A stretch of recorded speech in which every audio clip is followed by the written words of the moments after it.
E aí, galera do Guarda do Armário, tudo bom com vocês? Hoje o Chá com S está de uma maneira muito diferente. A conselho do Yuri, vou fazer dessa forma aqui no Skype para ver como é que vai funcionar. Porque, gente, dá uma maior trabalheira fazer da outra forma, mas se dessa forma aqui fica bem legal para vocês. Eu vou começar a fazer assim, porque, ai, uma mão na roda, viu? Mas hoje nós vamos conversar aqui com o Yuri, que tem um canal que ele fala muito sobre esporte, sobre basquete. E eu vou pedir para que ele se apresente agora e logo depois da minha vinheta a gente vai começar um papo bem gostoso aqui. Então, Yuri, por favor, se apresente. Bom dia, boa tarde, boa noite para a galera que está nos vendo. Boa noite, Samuel. Obrigado pelo convite. Estamos aqui no Skype deliciando as tecnologias. Mas sou o Yuri, tenho 26 anos. Eu tenho um canal de NBA, basicamente, de basquete de maneira geral. E aí eu fiz uma collab muito legal com o Samuel. Então, vamos conversar hoje aí.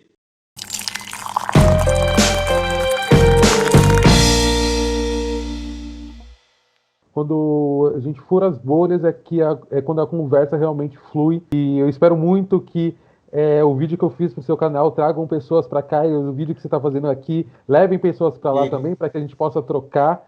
Primeiro, eu gostaria de entender você, como homem hétero cis, sempre foi confortável para você falar sobre sexualidade no modo geral? Eu não estou dizendo somente sobre homossexualidade, mas sexualidade no modo geral. Como que foi para você? Cara, não, nunca foi.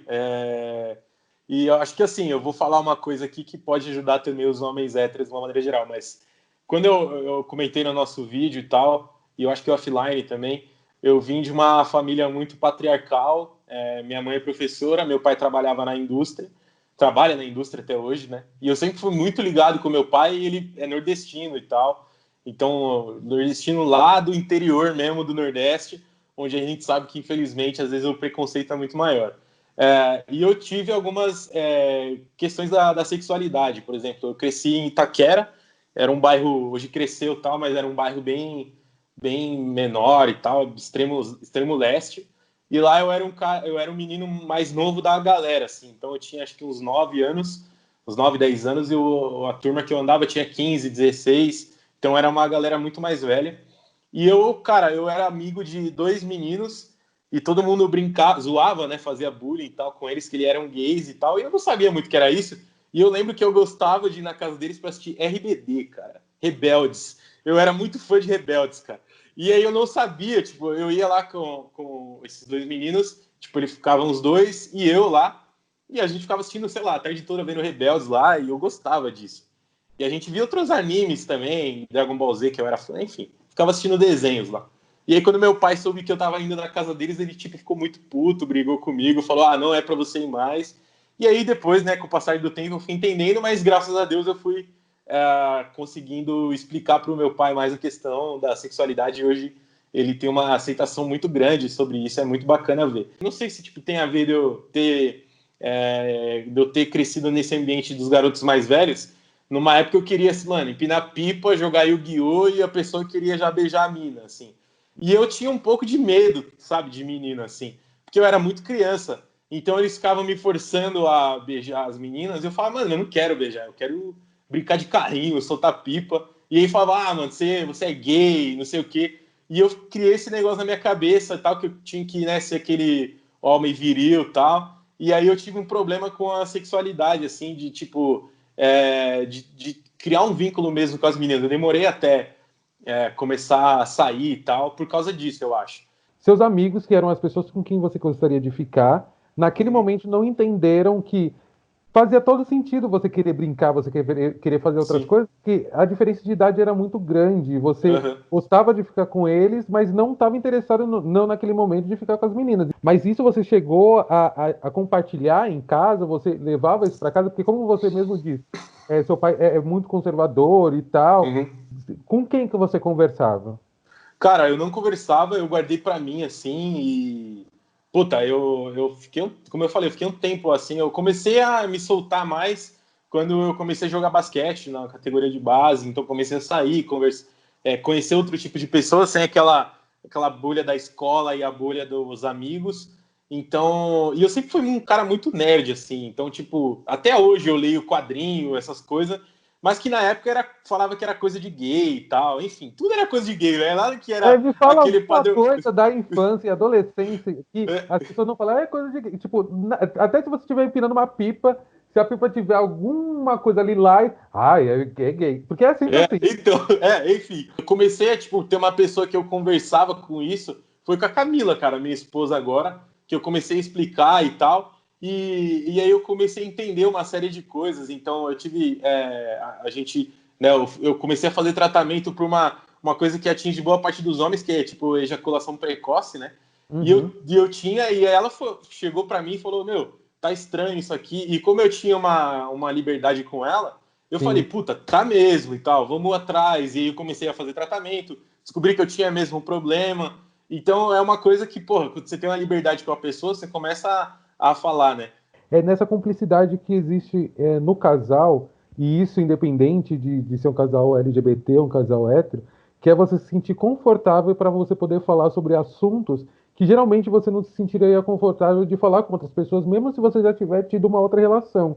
E Uhum. aí, quando as pessoas acabam perguntando sobre qual que é o segredo da relação, eu acho que não existe um segredo em si, mas se der para conversar com alguém que fizer uma pergunta É. como essa, eu acho que pelo seu exemplo é o caminho, que é o diálogo, né? Vocês chegarem, Uhum. conversarem, ela poder mostrar uma outra forma de ver o mundo na qual você às vezes não conseguia ver e vocês Sim. conseguirem encontrar um meio campo para isso, né? Ter essa oportunidade de diálogo, de conversa, o quanto que isso te moldou, te fez evoluir, porque são conversas que muitas das vezes não são confortáveis para muitos homens héteros, Sim.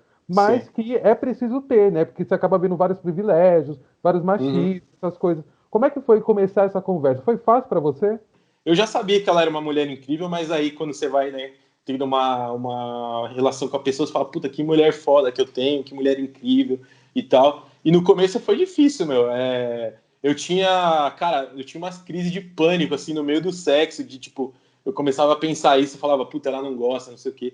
E aí depois a gente foi entendendo juntos. E é muito importante, mano. Você tem que ter essa Essa conversa, conversa. porque a gente acaba pensando em situações do tipo, a gente não foi criado a achar que a mulher precisa gozar, né? Tipo, ejacular, sabe?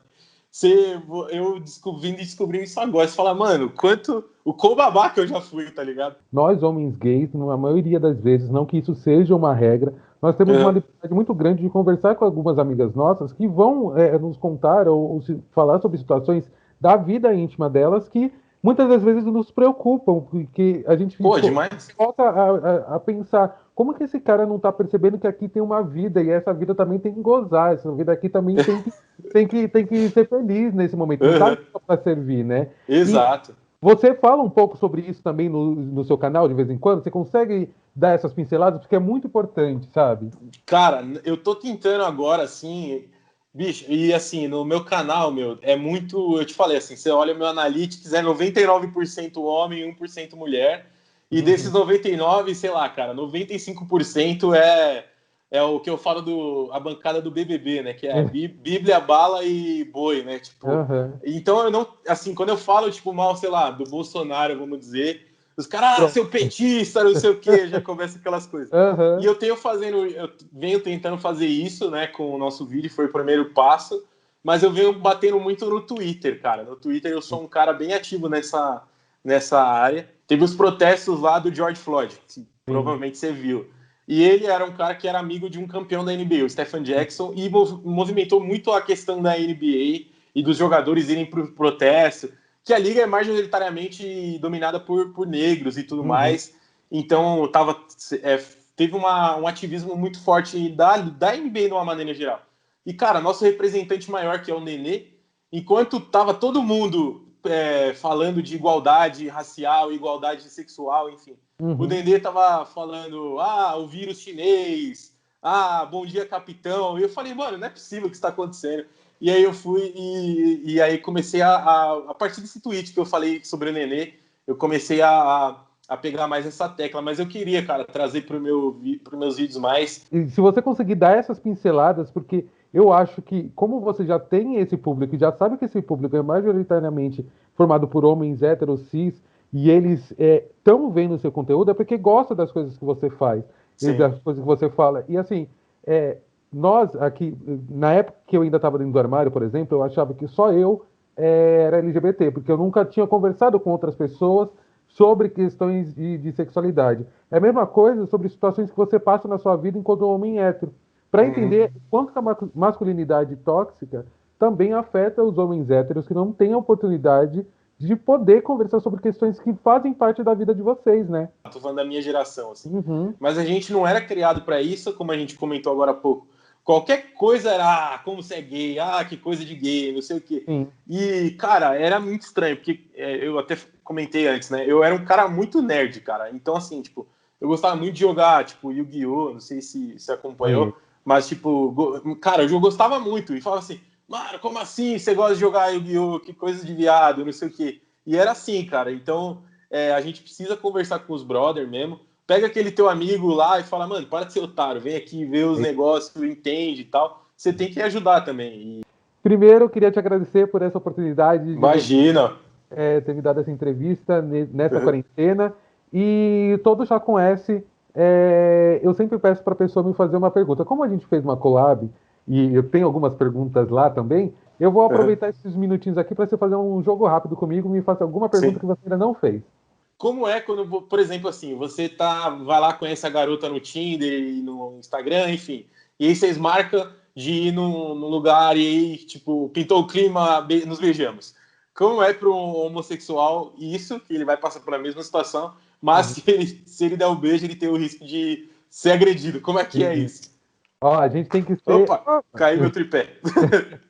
A gente tem que ser ninja, estratégico mesmo, viu? É, Porque, infelizmente, é isso, como você mesmo sabe, né? Você mesmo falou, o beijo em público de duas pessoas do mesmo sexo ainda causa muita estranheza e às vezes até violência. E aí, uma vez eu participei de um podcast de um rapaz falando falou assim: porque beijo entre duas mulheres não causa tanta estranheza. Eu falei assim, aí a menina que estava conversando, que é uma mulher lésbica, falou assim. Mas aí depende da mulher, né? Porque você tem que entender qual que é a fetichização daquele cara. Enquanto são duas mulheres padrões, que são brancas, loiras e não sei o quê, até vai, mas vai lá duas meninas da periferia preta, caminhoneira, e as pessoas não vão uhum, respeitar. Então tem que entender também as nuances, né? uhum, Então, o que que aconteceu? Eu vou dizer do recorte do que eu fazia na época quando eu estava solteiro.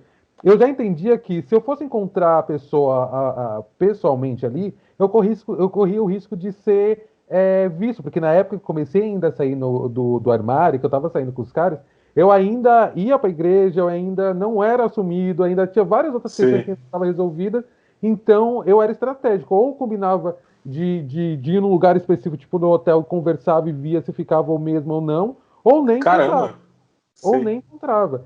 Uhum. Rola esse padrãozinho também na questão LGBT, tipo, sei lá, do cara sarado, e enfim, e aí rola tipo um preconceito, vamos dizer assim. Dentro do Oh, preconceito. não, então, o que as pessoas precisam entender, e que a grande maioria das pessoas no meio LGBT já sabe, que não é porque a pessoa é LGBT que ela está longe de emanar algum tipo de preconceito. Uma vez que nós que somos homens, sejam vocês, que somos homens cis ou homens trans, nós somos criados numa sociedade mega machista. E por mais que nós tentamos não ser, tem várias coisas que a gente faz que é racista, racista não, que é machista, que a gente tem que ir se desconstruindo para não ser. É a mesma Uhum. coisa na comunidade LGBT. Você vai encontrar o machismo, você vai encontrar o racismo, você vai encontrar a gordofobia, você vai encontrar várias coisas, porque são pessoas. Porque, assim, Entendi. faz parte o que nos une é a diversidade sexual. Nós somos diversos e nós nos relacionamos com pessoas do mesmo sexo, ou nós nos identificamos com outro gênero, e tudo bem.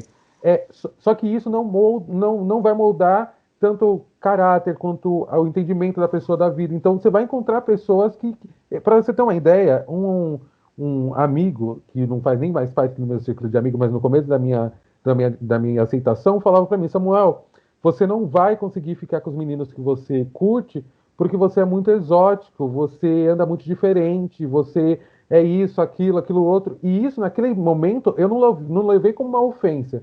Mas depois de um tempo, até dentro da comunidade negra, a gente vem discutindo que exótico não é bonito. Bonito é bonito, exótico é exótico, exótico é bicho. Então, Exótico é um papagaio roxo, né? Tipo, um negócio assim. exatamente. E sei lá, se eu abrisse aqui um negócio de pavão aqui, aí ia ser exótico. Não tem nada disso. Mas Verdade.